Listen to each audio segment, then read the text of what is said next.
In a previous video, we installed this aftermarket stereo in this '04 Cadillac Escalade. In this video, we're going to be installing the backup camera.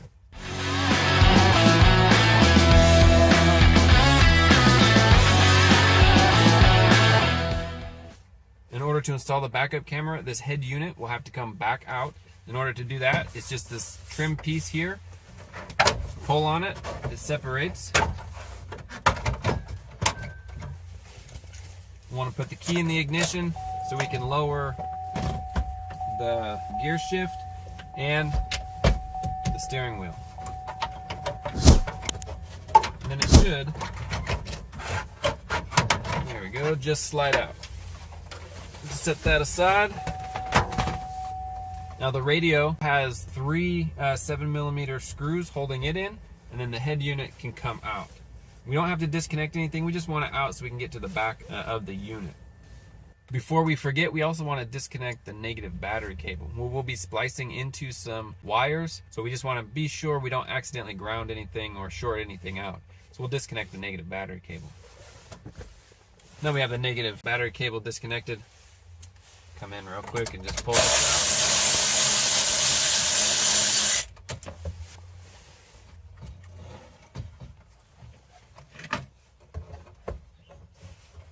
Alright, and what we want access to is this camera input on the back of the deck here.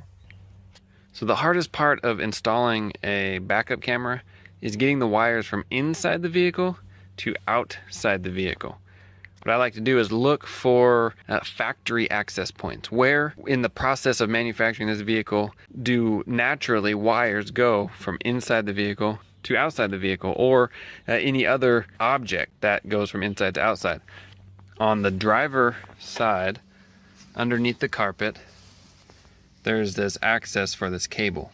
That's the one I'm going to use to get from inside the vehicle to outside. And I'm just going to route my wire along where this cable already is, up, and then over to my radio. That'll hide it, that'll keep it safe. So how do I get through this? I'm going to drill to the side of it a hole big enough to get my cable through. And then when I've gotten it through all the length that I need, I'm going to caulk it. That way water can't intrude back up. In order to gain access to where I just showed you, there's a kick panel or a step panel here that just pops off. They're just clips. And then this kick panel just pops off in this direction, and they're just held on by clips as well. Then you can pull the carpet back, and then you have access to where I just showed you. So there is the tiny little hole I made, and that got my RCA cable in. So now that'll go through, and then I'll just pull it through until I have enough on the other side, and that'll go up and under the dash to the back of the radio. Just so you can see how I have it routed, I have it zip tied here, and then it just comes along. I'll probably need to zip tie it here so it stays in the channel, because I don't want it to rub on this and cut a hole in it. So I'll zip tie it there so it's in the channel, follows the channel, it goes to here. I have it tucked inside that holder, and then zip tied to this, and then up. I have it kind of loose. You know, think about your mechanics. You don't want it super tight, because if a mechanic has to unplug something, you want some slack for them to unplug it. Then it runs up through, oops, up through this. Hold on, let me reposition. There, runs up through this. I figured that would kind of help protect it. And then just along the instrument cluster, and then back in between this here, and then out the back. You can't see it because it's really dark.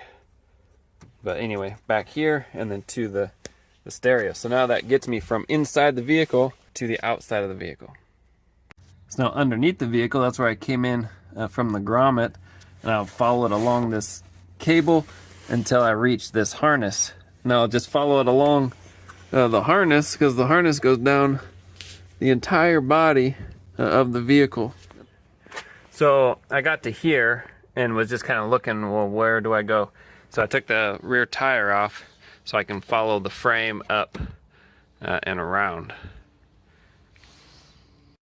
Back under the vehicle, I just wanted to show you, so these body mounts just go up and over, not under, but over the body mounts.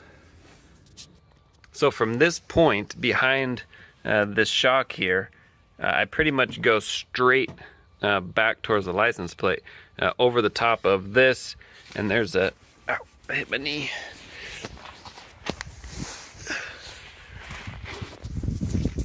There's this plate for the tire. It goes up and over that plate.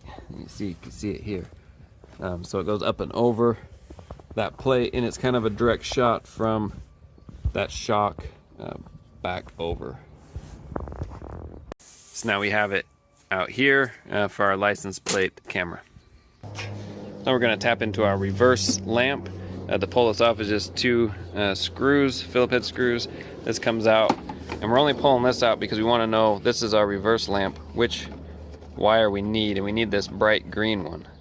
So now underneath the vehicle, so we come down here and we see this bright green one. That'll be our reverse power that we'll be tapping into. For our ground, we're just going to put a little eyelet on the ground wire, and then just add it to one of these body grounds. Because we're making this connection outside the vehicle, we want to make sure that whatever we use to tie into this power is weather resistant. So what I like to do is I like to solder, and then I'll put dielectric grease over the solder joint, and then I'll take my heat shrink that I got here and then heat shrink over the top of it, and then that'll weatherproof my joint here, because you don't want it to corrode and then now you got electrical issues. So we got it hooked up to the reverse camera. I don't have the camera hooked up, but it's just a license plate mount, so it's not a big deal. I just want to make sure that it works first. So we're going to go inside, we're going to put the battery cable back on, turn the ignition on, and then see if we can't get a signal from this reverse camera. Alright, so I have the radio just set in there for now.